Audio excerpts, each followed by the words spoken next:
Nima qilib qo'ydim?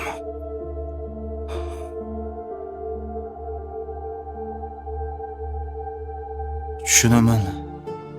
Har qanaqa erkak ayolini boshqasi bilan ko'rsa jahli chiqadi. O'sha kuni ayolingiz tilla zakaz qilgani keluvdi.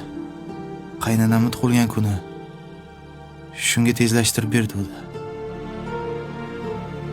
Men rostdan ham sinfdoshiman, tilla do'konim bor. Shunchaki men sabab bitta oila buzilib ketmasin deyapman. Uzr aka.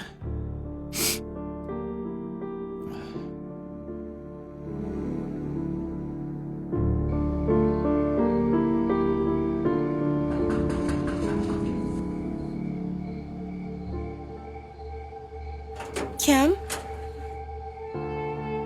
Assalomu alaykum. Va alaykum assalom. Ha, tinchlikmi? Assalomu alaykum. Va alaykum assalom.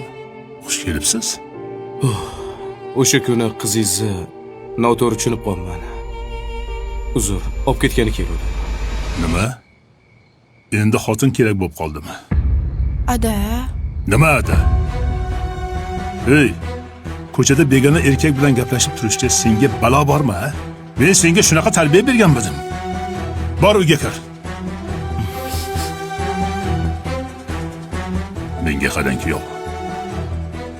Bir-biringga ishonmasanglar. Er-xotin o'zaro hurmat bo'lmasa, nimaga kerak bu oila, ha? Aksiga olib, necha yillardan beri farzand ko'rmaysanlar. Undan ko'ra bir-birlarini qiynamanglar. Ajralib qo'ya qolinglar. Bizlarni ham qiynamang kuyov.